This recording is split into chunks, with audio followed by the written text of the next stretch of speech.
Global happenings today. We communicate, we analyze global news. Stay tuned. Hello, great people. Welcome back to Global Happenings today. We're so excited to have you again. What goes around have actually come around. APC have been totally in support with all the outcomes of the just concluded election. Everybody seems to be on the same page that things were done in the right proportion and also done in accordance to the law, despite the fact that it was so obvious that there was election fraud, there were election malpractices, things were not done in sync with the constitution. They all said it was right. But right now, there is an in-house wahala, call it in-house crisis, and you wouldn't be wrong in APC because what was served nationally is being served at the state level. Talking about Kogi State, the participant in the gubernatorial APC gubernatorial primaries, talking about the candidate, that's the aspirants that partook in the APC governorship primaries, are now crying foul and they are pointing fingers on how democracy has been undermined. I'm going to read two people who have spoken out in respect to the just concluded Kogi APC governorship primary. They said that it is the biggest fraud in the history of Nigeria. Now, according to the news, Prince Shaibu Abubakar Audu, son of late Kogi State Governor Prince Abubakar Audu, has rejected the outcome of Kogi State All Progressive Congress APC primary, which produced Usman Ododo as the party flag bearer for November 11 governorship election. The young Audu, who was an aspirant in the last Friday APC primary in Kogi State, described the primary as a highly compromised and fraudulent process characterized by unprecedented irregularities. In a statement in Lokoja on Monday, signed by David Idoko, spokesperson of Prince Shaibu Abubakar Audu campaign organization, he stated that the enormity of absurdities and infractions which dominated the process of the primary election is incurable and calls for its cancellation. The statement noted that the primary election of Friday, 14 April 2023, did not hold in most ward centers as officials and materials were not available. The campaign organization further stated that the announced result emanated from no polling center, rather from a hideout where results were fictitiously and frivolously concocted and allocated.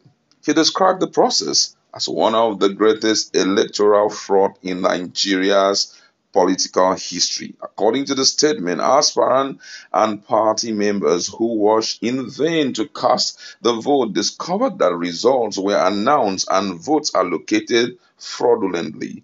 The campaign, however, called on President Muhammadu Buhari, the president-elect Asiwaju Bola Ahmed Tinubu, and the national chairman of the party, Senator Abdullahi Adamu, to intervene. According to them, they said, "We are determined to ensure that justice is done. These we shall pursue to logical conclusion through the primary election appeal committee, and we shall not hesitate, eventually, if need be, to challenge the process in a court of law, as it is an established fact that when and if a party violates its own rule, its action become nullity." Also, in a related development, an All Progressive Congress APC governorship aspirant in Kogi State, Smart Adeyemi, who is currently a senator in Kogi, has described the outcome of the primary election in the state as a rape of democracy. Speaking on Arise Television on Monday, Adeyemi also suggested that God will descend on officials of the Independent National Electoral Commission (INEC) if they agree that the APC primary election took place. Adeyemi, in his words, says, "About 8 of us, apart from probably the man that was anointed, none of us has the privilege to vote. In essence, there was no voting anywhere. What they did was to write the result. It was a sham. It was a rape of democracy. It was a disgrace, a betrayal of all those who laid down their lives for the enthronement of democracy in Nigeria. I have heard of rigging. If there was voting and we allege rigging, okay, we will say we rigged out. But in this instance, we were at our polling unit. I'll take that again. In this instance, we were at our polling unit at our ward secretariat. There was no material, nobody. What they did was to invite the chairman of the local government area, including those of them who were said to have been suspended, were recalled 3 days to the election, and they were given a marching order. Collect the material that from the panel that came from Abuja, and they went to their closet and filled the forms and brought some 10 to 15 people within their compounds and areas, and they said they have voted, and that was the result. While we were still standing at our various wards, we contestants looked at each other. It was 11 o'clock. It was 12. Nobody. 1 p.m. Nobody. We were still there at 2 o'clock when we started hearing the result of the election. It is unimaginable. This is a new phenomenon that must not stand, because if Kogi State gets away with this, other governors will copy this. There was no election. Ask my colleagues, ask the security services, and ask the INEC people. Unless they want God to descend on them, there was no voting. Recall that Ahmed Usman Ododo, a former Auditor General for local government in Kogi State, emerged as the flag bearer of the APC for the Kogi State governorship election. Ododo, who scored a total of 78,704 votes, won the direct primary election held on Friday with a wide range to defeat 6 other contestants in the governorship race. He defeated the distant runner-up Barrister Muhammad Ozigi Salami, who got 1,506 votes, while Adeyemi pulled the least number of votes, 311 votes. What goes around comes around. Now, that is why we are emphatic about the fight against anything that is fraud. Because today it may not touch you, but I can assure you that you won't escape it. Today may be the turn of your brother, but guess what? It's going to dance into your family. It's going to dance into your circle. It can be so unfortunate that it will affect you personally, and that is what has happened. When we were crying about the just concluded elections, both the gubernatorial and the presidential election, everybody were like, it was very clean, it was okay, it was good. They said all manner of things. Right now, it is happening in the confines of the APC, and this is what we were trying to guard against. Now, one of the things that is most noticeable in democracy is that people wait for those who will set a precedent, whether it is a fraud-like precedence that they want to set, no problem. But as far as the people accept it, it will become like what everybody must go down with from that time henceforth. And that is what we have been seeing thus far. That's what we have been seeing. Mahmoud Yakubu, who messed up the whole system and made Nigerians to become a fully in front of the entire international community, started this whole thing.